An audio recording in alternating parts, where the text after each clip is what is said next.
Swayam Prabha. Digital India. Educated India.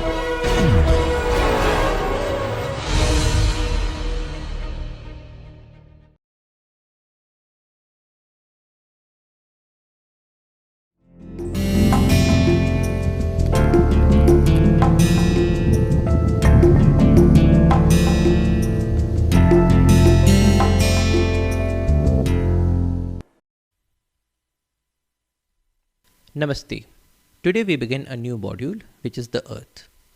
This module will have 3 lectures: Origin and Evolution of the Earth, in which we'll study how the Earth came into existence, how the Earth changed with time, and when did different life forms come into existence.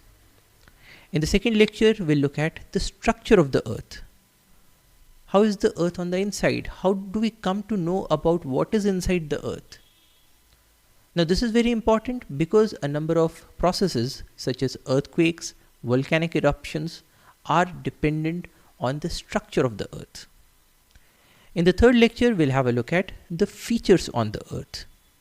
Things like mountains, things like oceans. How did they come into existence? How do they change with time? So this is the module in which we are going to discuss about the Earth, its structure and the features. So let us now begin with the origin and evolution of the Earth. So what do we know about the formation of Earth? When did Earth come into existence? How did it come into existence? So the current knowledge about the origin and evolution of the Earth begins with the origin and evolution of the universe. So in the year 1912, Westo Slipher observed that light from distant galaxies is redshifted, meaning that the galaxies are moving away from the Earth. So you observe that the light from the distant galaxies is redshifted. Now what does that mean? It means that if we look at a spectrum for say an element, and if this whole spectrum shifts towards red, which means that this whole spectrum shifts towards higher wavelengths. Now, why would a spectrum shift towards a higher wavelength? Well, this happens because of the Doppler effect. So if things are going away from us, then the frequencies that we get from them, they reduce. So reduction of frequency is an increase in the wavelength. Now, if we consider light, we have the 7 colors given by Vibgyor. So VIBGYOR. Now R is towards a higher wavelength of around 700 nanometers. Violet on the other hand is having a lower wavelength, which means a higher energy. So this is around 400 nanometers. So when we say that the spectrum is getting redshifted, it means that the spectrum is shifting from a lower wavelength to a higher wavelength. And a higher wavelength means a reduction in the amount of energy that we have. So we find that there is a red shift when we observe different distant galaxies. And a red shift tells us that these galaxies are moving away from the Earth. Now in the year 1922, Alexander Friedman provided the theoretical evidence that the universe is expanding. So we now not only have a practical data in the form of redshift of galaxies, we also have a theoretical foundation about the expansion of the universe. Then in the year 1927, Georges Lemaître identified that the recession of the galaxies can be explained by a theory of expanding universe. So what does this theory say? It says that if you look at different galaxies, and suppose this is our planet Earth, and we are observing different galaxies, and all these galaxies are moving away from the Earth.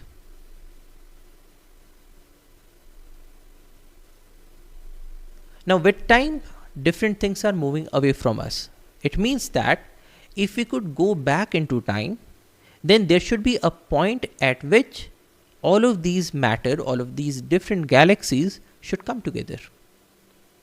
So this is the theory of expanding universe, that the universe currently is expanding, which has very great ramifications because it can lead us to a point where all this matter was together. And in the year 1929, Edwin Hubble confirmed Lemaitre's findings that the universe actually is expanding. And what Edwin Hubble observed was that if we plotted the distance of various galaxies from us versus the speed at which they are going away, so this is the kind of curve that we get. That is, with an increase in distance, the speed also increases. Meaning that if a galaxy is close to us, then it is going away from us but at a lower speed. Whereas a galaxy that is far from us is going away from us at a much greater speed. It means that as the universe expands, the rate of expansion should also be increasing. Now, this can help us calculate the time point at which all this matter should have been together. So this is actually what was done. And so the current understanding is that the universe is expanding. So earlier it should have been of a smaller size, which points to a theory of the origin of the universe. In the beginning, the universe was a tiny point and it exploded 13.7 billion years before present, and the expansion is continuing till date. So what the scientists did was they did a projection looking at the locations and the speeds of various galaxies. You can make a projection about what would have happened way back in the past.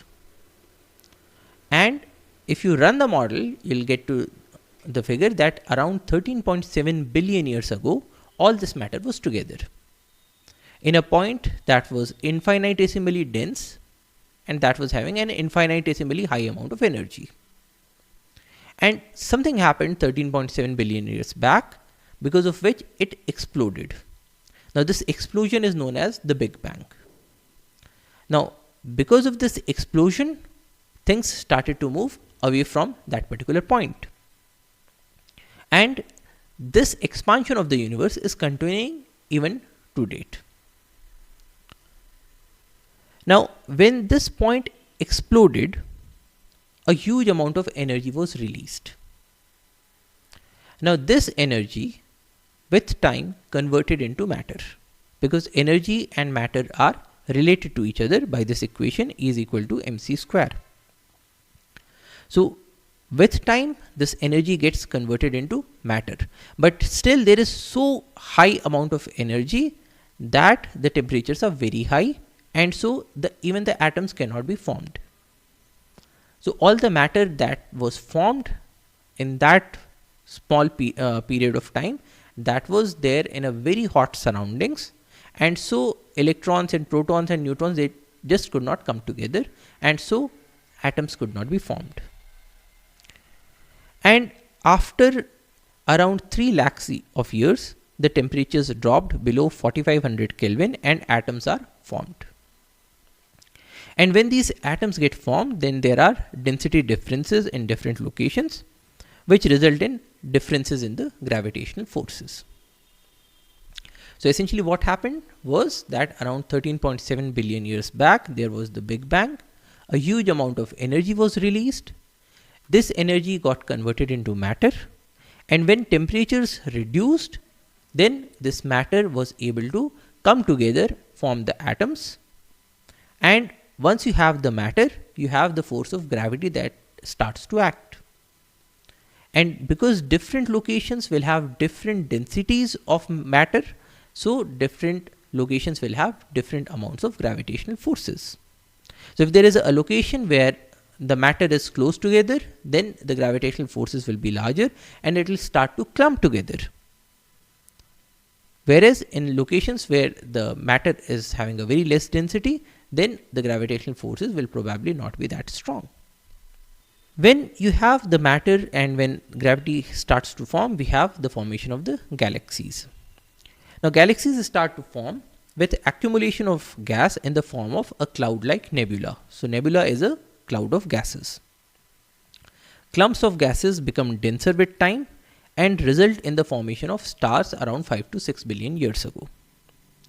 So what is happening now is that you have a cloud of gas.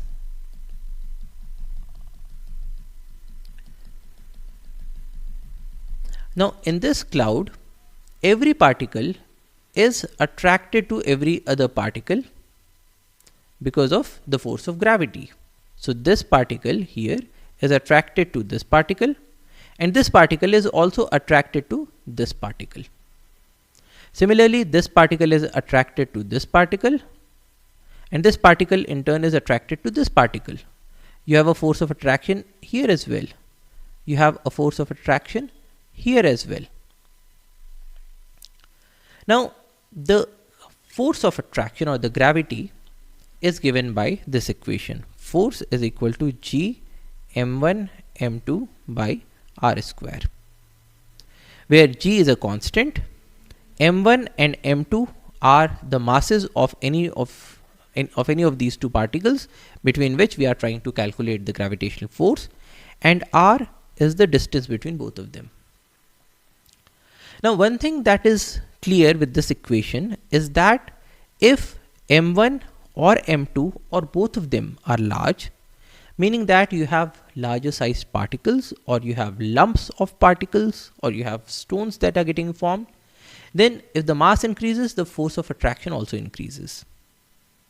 And the second thing is that the distance, if distance increases, the force reduces. Or in other words, when the distance reduces, the force increases. Which means that if you have a cloud of gas, then because of the force of gravity, this cloud is coming together. And when it is coming together, then the force of gravity increases even further. And so there will be an even greater compaction. And when this compaction continues again and again for a period of time, you will have that this cloud coalesces into a more and more denser material, or a more and more denser cloud.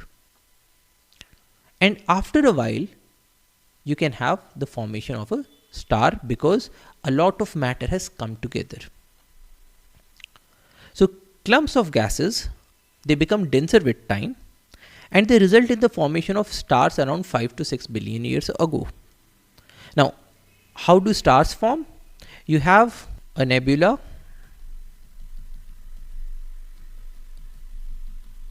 Now, this nebula, it has started to contract, and now it has become a very dense clump of matter. Now, in most of the cases, the matter is comprised primarily of hydrogen, because those were the atoms that were formed in the very beginning. They are the most plentiful element on the universe. And so you have a situation where a lot of hydrogen has come together. Now, as it comes together, the force of gravity increases even further. So you have the force of gravity that is trying to compress it even more. Now, when this compression happens, this gas, or this cloud of gas, it also starts to heat up. So you have a situation where you have a lot of hydrogen that is packed together, and the temperatures are going up.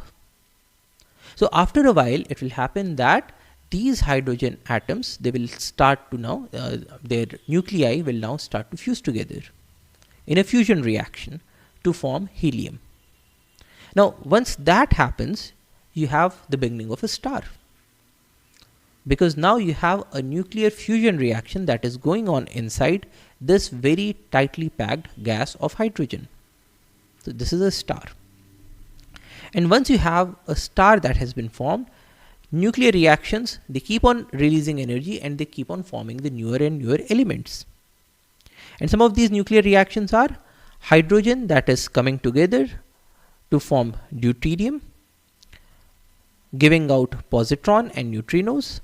Then you have a normal hydrogen that is reacting with deuterium to form helium-3. Then helium-3 combines together to form helium-4, which is the normal isotope of helium. Then helium reacts with one another to form carbon, and for a small amount of matter you can even have the formation of the higher elements such as neon or sodium or magnesium or oxygen, silicon, phosphorus, and so on. Now remember that in a number of cases these higher elements or the more massive elements, they will be a very small fraction of the new elements that are getting formed. Most of the reaction will be the conversion of hydrogen into helium with the release of energy. But the more massive elements, they also get formed, albeit in a smaller quantity. If you look at the reactions further, you can even observe the formation of sulfur or argon or calcium or titanium or chromium, iron, nickel, zinc, and so on. So what we are observing here is that through the process of nuclear fusion, hydrogen came together to form helium, and then these elements are coming together and forming more and more heavier elements. Now this is how we get to all these different matter that we see around us today. All of these started from the Big Bang. So at the time of Big Bang there was only energy, then matter got formed, and most of this matter, it came together in the form of hydrogen atoms, and these hydrogen atoms, when they came together in the form of a nebula, they started to contract the nebula because of the forces of gravity, and after a while a star got formed, and because we have stars in which nuclear fusion reactions are going on, so in that case newer and newer elements get formed. Now when these stars were formed, rotating disk of gas and dust develop around the stars, because even in the case of a star, you have a star, but then you also have other matter that was earlier the part of this nebula. So the central portion, it has formed the stars, but even removing the star, there is also a lot of other matter that was there in the nebula. Now this matter, it forms it is in the form of a cloud of gas and particles, and this cloud, it remains with the star, and at times it starts to rotate around or revolve around the star. So you now have a rotating disk of gas and dust that is around the stars. Condensation of the gas cloud forms smaller objects that grow through collision and cohesion to form planetesimals, which further accrete to form planets. So what we are saying here is that in the center you have the star, but in other locations as well you can have smaller clouds, and so here you have a much massive cloud that was coming together, but at other locations as well you have the forces of gravity that are acting,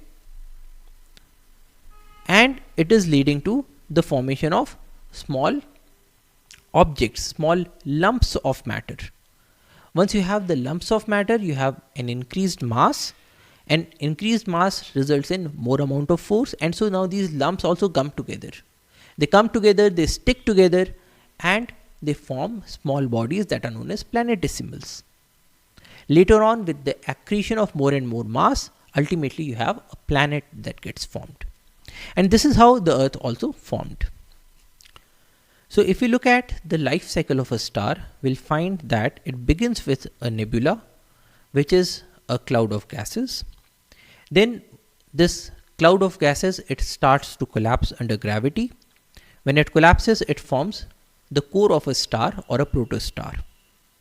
Now once the nuclear fusion starts, you have a star that has formed. Now the star has hydrogen that it is using up in the process of nuclear fusion to create helium, and in this process it is giving out energy. But then the storehouse of hydrogen in the star is limited. So there will be a point at which this hydrogen will get used up. Now once that happens, then we'll observe that the star will come towards the end of its life stage. So how will that work? So you have a star and the star has a very dense core in which you have the nuclear fusion that is going on, but surrounding it there will be the envelope which is not as dense.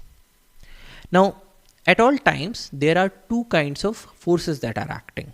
There is the force of gravity that is trying to push this star even more together, so it is trying to make this star more and more dense. But at the same time you have the nuclear fusion reactions that are going on inside, and that is also releasing energy. Now this energy is trying to make this star explode outwards. Now for the most of its life cycle, both of these forces, they balance each other. So the star exists without collapsing further or without expanding. Now later on what happens is that when in the inside the hydrogen has been extinguished or it is nearing its completion, so at that time the amount of energy that the star is creating, it reduces. So now it is giving out a very small amount of energy, and so there is a small force that is pushing the atoms outwards, whereas the gravitational force, it is as good as before. And so now the gravitational force becomes the more dominating force, and because of that the core gets crushed. So it becomes, from this size it becomes a smaller core, a smaller but a more denser core. And for the other material that was on the outside, that was in the envelope or which was surrounding the core, now because it is being pushed because of gravity, so now it has also come to like this level, and now this has become dense enough that now you have a nuclear fusion that starts in this shell. Once that happens, the shell starts to expand, because now you have energy that can be used to push the matter outside. So you'll have a dense core that is forming, but at the same time the envelope is expanding, and this expanded envelope leads to the formation of a red giant. So in the case of a red giant, it is a stage in the life cycle that is there for medium sized stars, in which case the size of the star has increased a lot because the shell has expanded, the core probably has condensed even further, but this last size shell is having the nuclear fusion reactions, and it is giving out light, and so it still is a star, but it has expanded in size. So that is a red giant. Now in the case of a red giant, you can have after some time, when this hydrogen also gets extinguished, you'll have a situation where this red giant has expanded a lot, and so with expansion it has cooled, and now you do not have nuclear fusion that is going on around it, but all the matter that was there in the shell, that has now expanded out, and so now is available for the formation of another star or another planet or planetesimal or whatever. So now from this red giant stage, you have a stage of planetary nebula, in which case you have this small core that was earlier the energy giving portion of this mid-sized star, but it has now collapsed, and the outer shell, it has expanded and it has now cooled up, and so now you have a planetary nebula. Now with time, this core can convert into a white dwarf, in which case there is no more nuclear fusion that is going on, but the energy that is inside the core, because it is a very hot body, so the energy is slowly given out, and in that case, till you have energy that is coming out, you will say that it is a white dwarf. Afterwards, when this core has cooled down even further, then you will call it a black dwarf. So later on it will become a black dwarf. Now this is for the mid-sized stars such as the sun. In the case of smaller stars, you have a situation in which this nebula, it converts into the red dwarf, in which case you do not have the core and the shell, but you have this nuclear fusion reaction that is going on everywhere. So this happens in the case of smaller sized stars. So in the case of smaller sized stars, you do not have a core, you do not have a shell, you have a condition in which there is nuclear fusion everywhere and this material is continuously contracting. And once the hydrogen is used up, it will become a blue dwarf for a small period of time, and afterwards it will also convert into a white dwarf and later on a black dwarf. In the case of larger stars, more massive stars, you have the situation where the star forming nebula, it forms the protostar followed by a massive star. And in the case of a massive star, you will have the formation of a red supergiant. So here we say that there is a red giant in the case of a mid-sized star. In the case of a large size or a more massive star, you have a red supergiant. And later on, this supergiant will explode in the form of a supernova.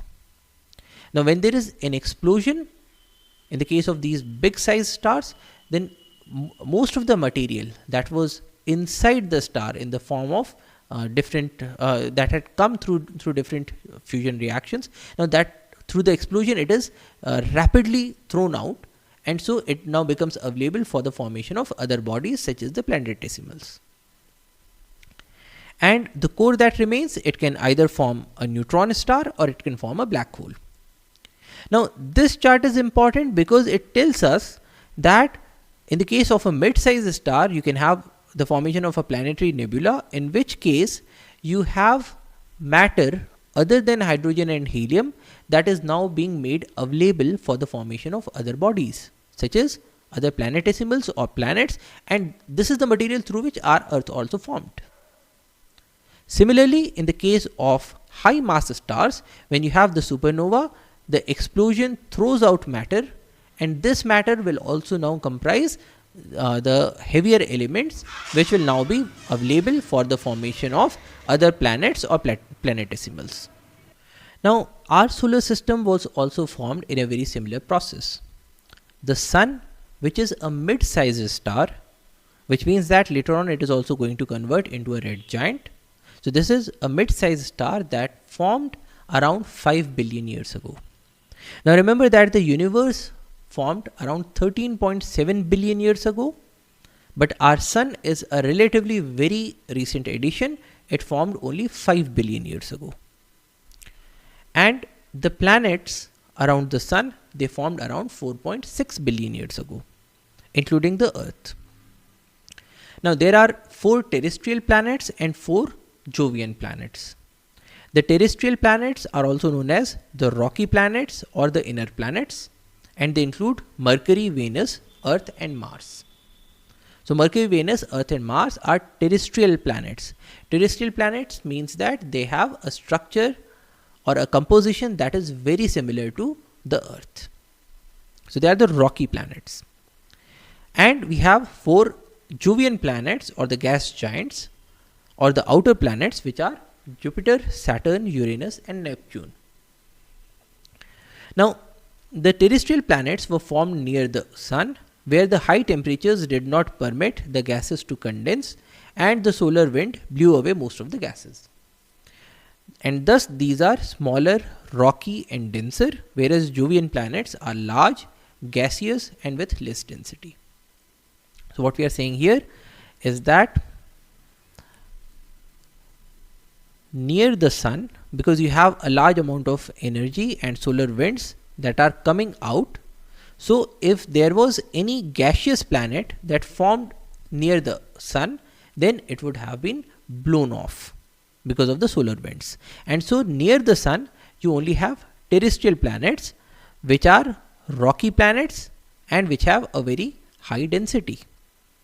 But away from the sun you can have the gaseous planets, because the solar wind at far off locations, it is not as strong, and so it is not able to blow off these large sized gas giants. And so you have planets like Jupiter, Saturn, Uranus and Neptune, which are primarily composed of gases. Now because they are composed of gases, so they are having lesser density as compared to the Earth, and they have a larger size because they have lesser density. The Earth began as a hot and molten mass that was continuously being bombarded by planetesimals and other celestial bodies. The Earth, when it formed around 4.6 billion years ago, it was not the same as the Earth that we see around us today. It was just a mass of molten matter that had just coalesced from other similar particles that were nearby. So, like even today, we have meteorites that are celestial bodies that enter into our atmosphere, traverse our atmosphere, and then reach to the surface of the planet Earth. So, they bump into the planet Earth. So, today we have meteorites, but around 4.6 billion years ago, we had a very large number of meteorites. Because through time, most of the matter that could have come to the Earth, that could have bombarded the Earth, that has already bombarded the Earth. Because there is a gravitational attraction between Earth and these other bodies, and so they are getting attracted and they are bombarding the Earth. But through time, most of them have already bombarded, so they have already been extinguished. Also, with time, when we developed an atmosphere around the Earth, then most of these matter, when they entered into the atmosphere, they got burnt up in the atmosphere, like the meteors that we have today. Meteors or the shooting stars are also these small bodies that come towards the Earth, that enter into the Earth's atmosphere, that are attracted by the Earth towards its surface, but through the atmosphere they get burnt out, and so they do not reach to the planet.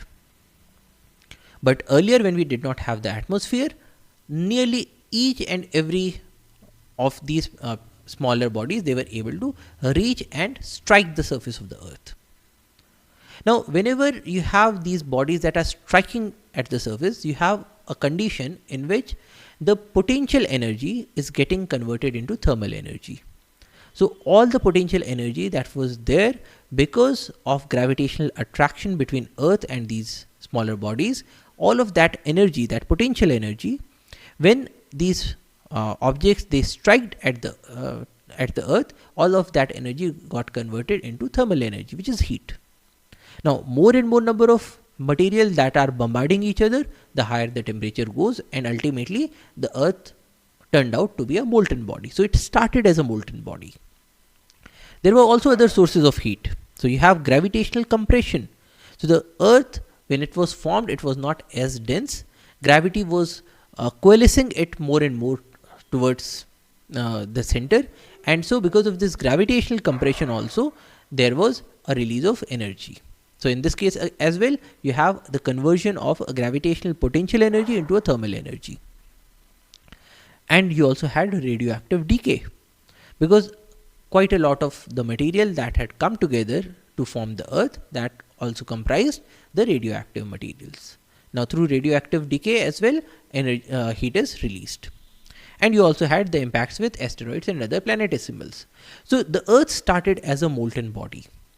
Now, when you have a molten body, you can have a separation of materials through gravity depending on their density.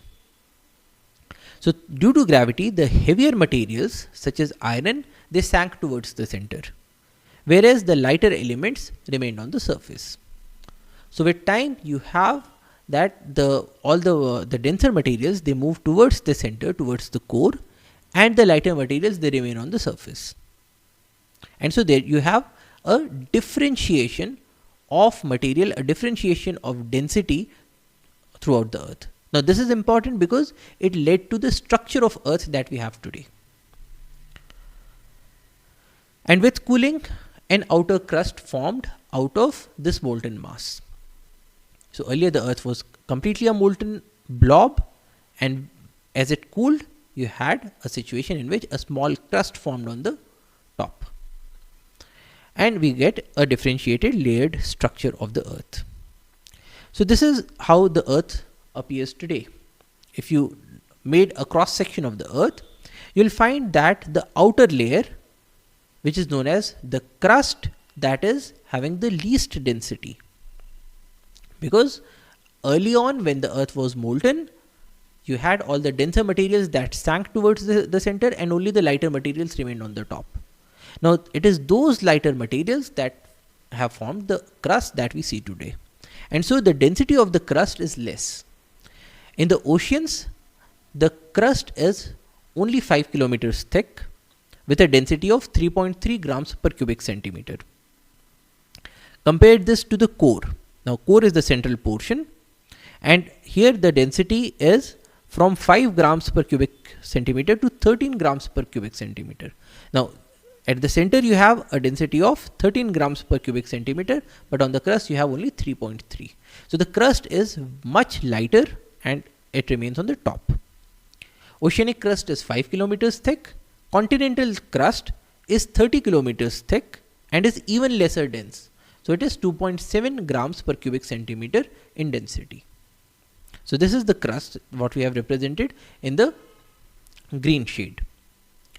Below the crust you have a mantle. Now the mantle, it begins at the Mohorovičić discontinuity or the Moho discontinuity, which is this point or this surface between the crust and the mantle that was discerned because the earthquake waves moved at a very different characteristic in the crust versus the mantle. So this is the point at which you have a distinction between the propagation of waves, and so we call it the Mohorovičić discontinuity or the Moho discontinuity. So the mantle starts from this point, Moho discontinuity, up till 2900 kilometers. So this is a very thick portion or a very thick layer of the earth. Now the mantle is comprised of materials that have a medium density in between the crust and the core. It is not as dense as the core, but it is not as light as the crust. It is comprised mostly of solid materials, but these materials are not as much coalesced, because of which with time they behave as a viscous liquid. The upper 400 kilometer portion, which is this portion, is known as asthenosphere or the weak sphere and is the main source of magma. So magma is the molten material that comes out during volcanic eruptions, and this magma comes from the mantle, from the upper portion of the mantle, which is also known as asthenosphere. The crust and the uppermost mantle form the lithosphere. Lithos is rock, so lithosphere is the rocky sphere, which is the solid portion, the solid sphere. So the crust and the upper mantle form the lithosphere, which has a thickness between 10 to 300 kilometers. Now the innermost layer is the core, which is also known as the knife layer for nickel and iron. So nickel and iron, because they are the more heavier elements, so when the earth was molten, they moved towards the center because of gravity, and so the core is mostly comprised of these heavier elements, and so it is also known as the knife layer for nickel and iron.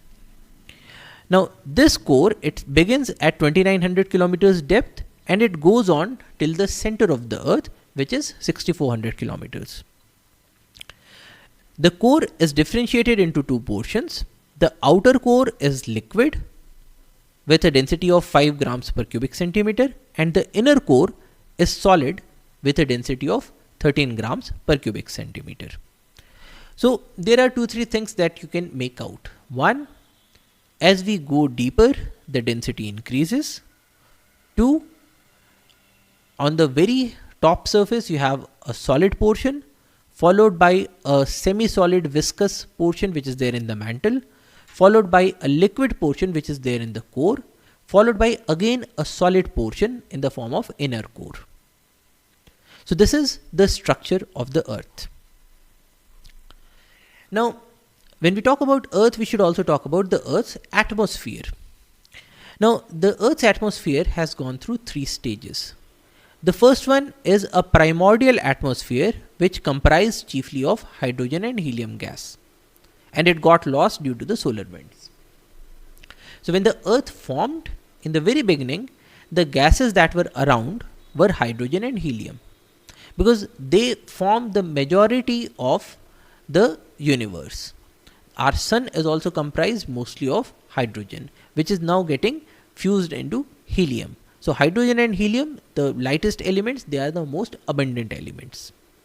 Now, in the beginning, the Earth's atmosphere comprised primarily of hydrogen and helium.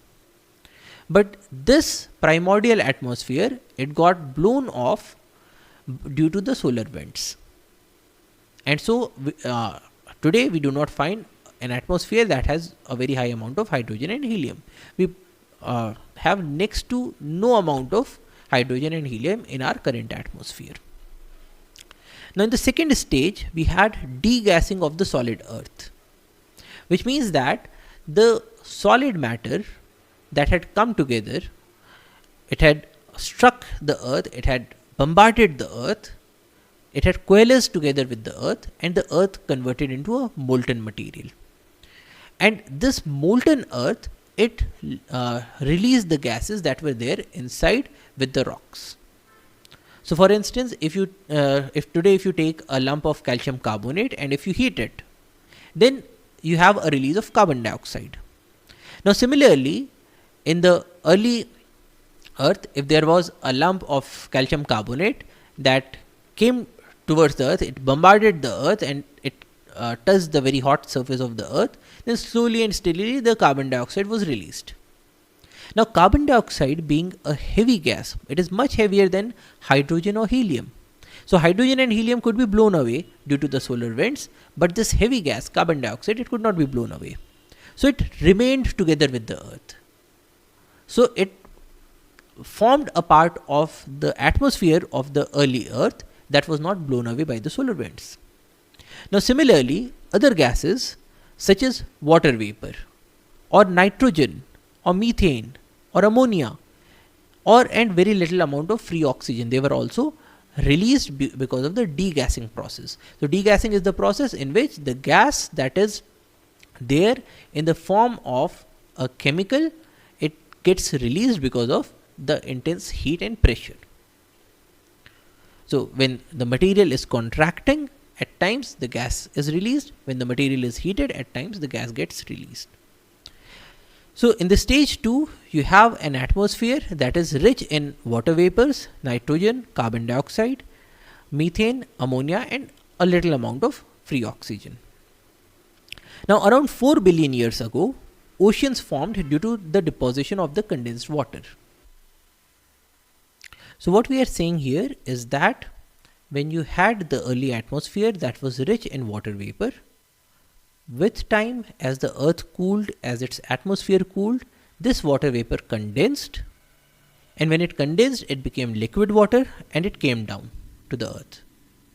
When it came down to the Earth, primarily in the form of rain, it got collected in the depressions that were there on the Earth, and at that point, we had the first oceans that get formed. Another thing also happens. The rains also remove large portions of carbon dioxide from the atmosphere, further cooling the planet and causing even more rains. Because carbon dioxide can dissolve in water, so we have this chemical reaction H2O plus CO2, it gives H2CO3. That is, the rain can interact and it can dissolve and it can react with carbon dioxide that is there in the atmosphere to form carbonic acid. Now, this carbonic acid, when it is dissolved in the rainwater, it comes down to the Earth, and so it is removed from the atmosphere. Now, carbon dioxide, as we know, is a very prominent greenhouse gas. That is, it traps the infrared radiations in the atmosphere. So, it keeps the planet warm. So, if you reduce the amount of carbon dioxide, the planet will cool down further. It will cool down faster. So, once we had the rains, they led to a removal of carbon dioxide from the atmosphere, cooling the planet and causing even more rains. So, this was a positive feedback. The more the amount of rain, the more the amount of carbon dioxide gets removed from the atmosphere, leading to more cooling, leading to even more rains, leading to even more removal of carbon dioxide. And so, this led to the cooling of the planet. Life began around 3.8 billion years ago. So you have around 4 billion years ago, you have oceans. Around 3.8 billion years ago, you have the first forms of life that get formed. Now, later on, you have the evolution of plants. Plants and those organisms that could do photosynthesis. Now, in the process of photosynthesis, carbon dioxide is utilized and oxygen is released. So once you have the formation of life, and once you have the beginning of photosynthesis, you have a situation in which oxygen gas is now being released into the atmosphere, and it led to a flooding of the atmosphere with oxygen. So this happened in stage 3. Photosynthesis modified the atmosphere. Plant life emerged around 2.5 to 3 billion years ago, and around 2 billion years ago, oxygen began to flood the atmosphere and bring it to the current form. So currently we have around 21% of the atmosphere that is oxygen. In the primordial atmosphere, we did not have any oxygen, or we had a very minuscule trace amount of oxygen. But today it is a very dominating gas. And this is because of life. If we did not have any life, we would not have an oxygen-rich atmosphere on our planet. Now, when we make a study of the history of the Earth, we have to look at a time scale that is known as the geological time scale. Because in this case, we are not talking about a few hours or a few days or even a few years. We are talking about things like thousands of years or millions of years or billions of years. Now for that, we look at a time scale that is known as the geological time scale. So it is a time scale that is a very large size time scale. And in this time scale, we divide times into eons, which are large chunks of time, which are then subdivided into eras, and each era is divided into periods. Each period is divided into epochs. So what are the eons? We have Big Bang that occurred 13.7 billion years ago. We had the origin of stars around 5 billion years ago. But when we look at the Earth, we have the first eon, which is the Hadian eon. Now, Hades is the Greek god of the underworld. So it is the god of hell. And we normally believe that hell is a place which is very hot, which is having very adverse conditions for life. And those were the conditions that were there in the Hadian period. So it was a hellish period. It was a period where temperatures were very high, the earth was molten, there was no life whatsoever. So we have the Hadian period. It begins at around 4.8 billion years ago, and it lasts up till 3.8 billion years ago. So it was a period that lasted for 1 billion years. And the major events in this time was the formation of oceans, the formation of continents, and the ocean and the atmosphere were rich in carbon dioxide. Because you have the atmosphere that is rich in carbon dioxide, and the oceans are also rich in carbon dioxide because the rains are bringing this carbon dioxide down into the oceans. So this was a period where you have carbon dioxide everywhere. It's a very hot and molten period. Then you have Archaean period. Archaean means very old. So it is the word root that comes into archaeology, study of old times. So the Archaean period began after the Hadian period. So it began at 3.8 billion years ago, and it lasted till 2.5 billion years ago. The major life events were the formation of blue-green algae and the unicellular bacteria. So the Archean period is the period where life begins to form. Archean is followed by Proterozoic. Proteros is former. So it is former animals or primitive animals in the form of soft-bodied arthropods. And the current eon is Phanerozoic, which is visible animals. So now we have animals that are visible everywhere. Now the current eon is divided into 3 eras, which is Paleozoic, which is old animals, Mesozoic, which is middle animals, and Cenozoic, which is new animals. In the beginning of the Paleozoic era, we did not have any terrestrial life. There were only marine invertebrates. Then with time, we have the evolution of fishes, the first trace of life on land in the form of plants. Then we have evolution of amphibians, reptiles, and then we have a period in which the reptiles dominate and they replace the amphibians.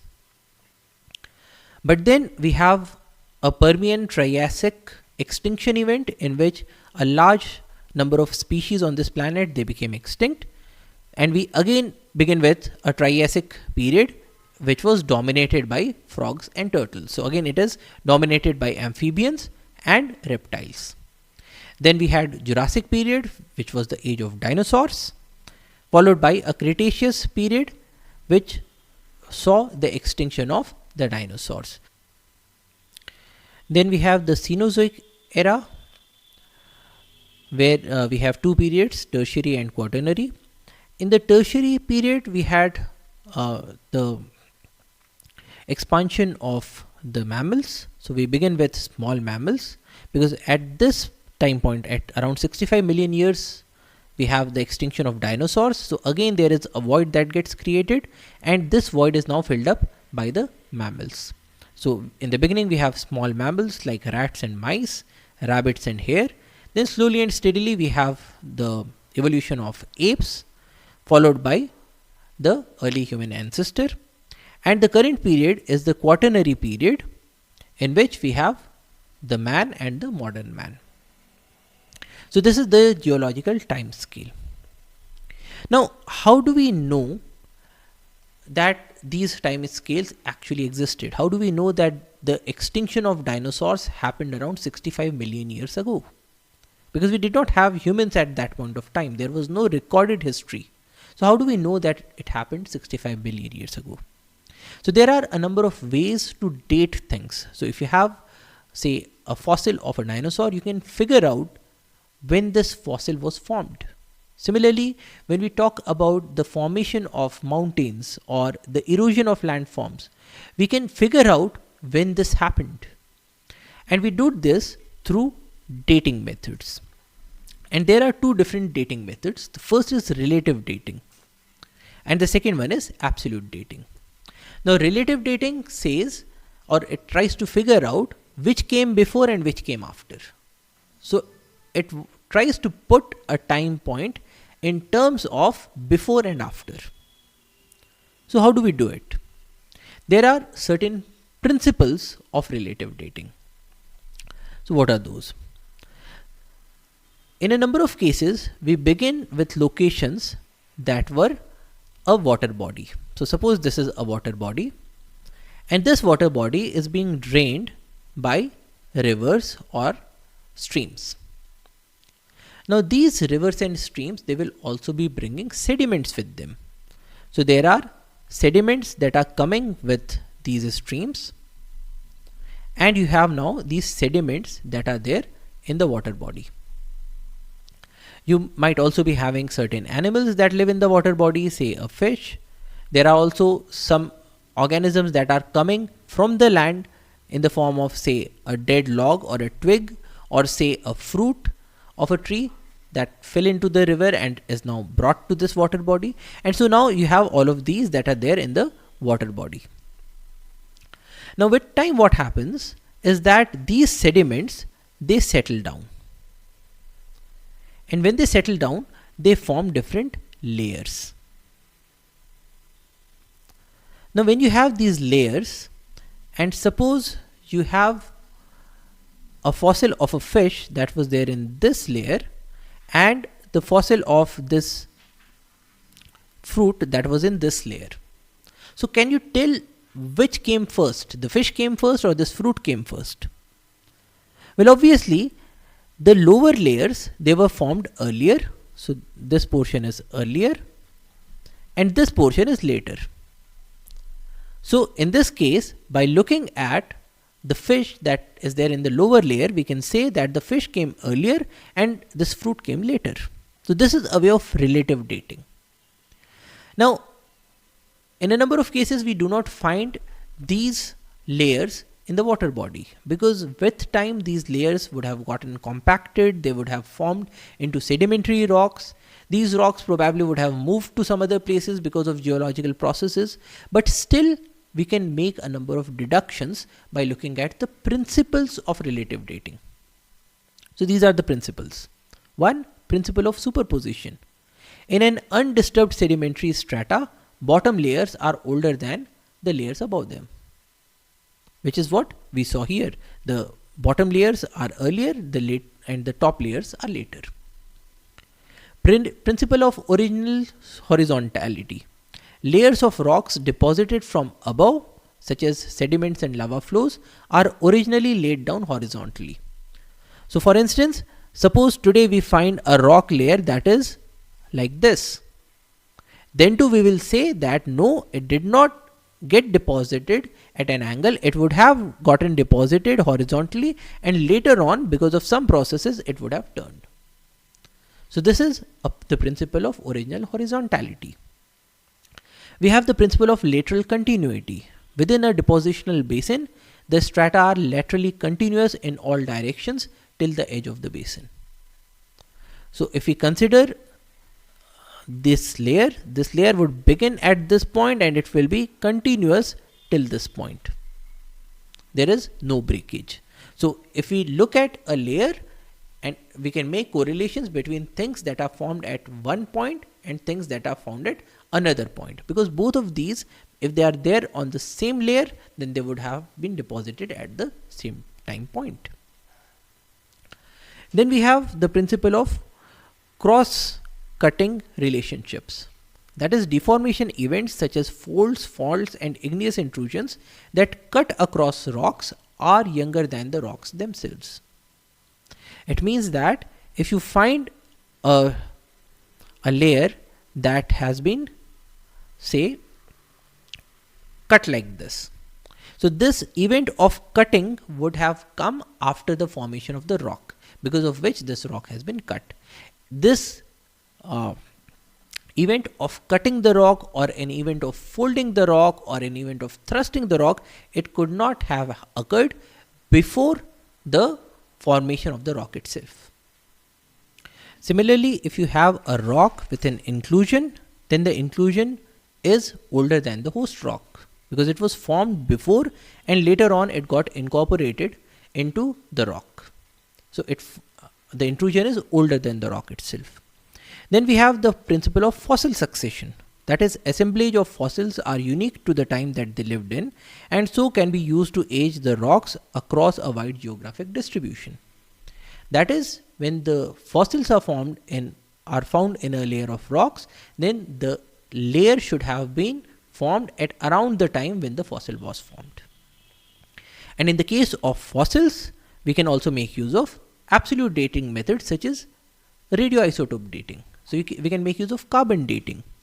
Now carbon dating is based on the fact that the radioactive carbon, which is carbon 14, it decays with time, and so there is a half-life through which we can back calculate when that organism was living. Similarly, in the case of rocks, we can make use of uranium dating methods. So these are absolute dating methods which tell us the exact time point.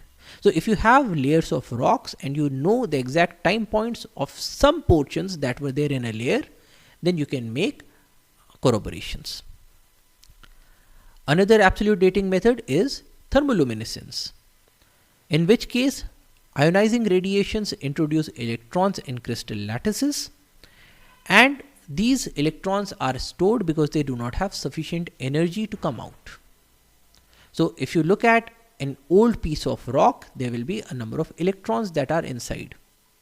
And if you heat up this piece of rock, typically sedimentary rocks are used for this. If you heat this up, then these electrons will get released, and the more the number of electrons, the older is this rock specimen. So this is thermoluminescence dating. Another is fission track dating. That is the analysis of the damaged trails or tracks that are left by fission fragments in uranium bearing minerals and glasses. More the number of tracks, older is the sample. Which means that if you have a glassy material with uranium inside, And uranium being radioactive, it decays, and when it decays, it leads to cracks in that glass. So more the number of cracks, the older this glass should be. So we can make use of relative and absolute dating methods to understand what was formed and when it was formed. So this is about the origin of Earth, and we'll continue our discussion in the next lecture. That's all for today. Thank you for your attention. Jai Hind.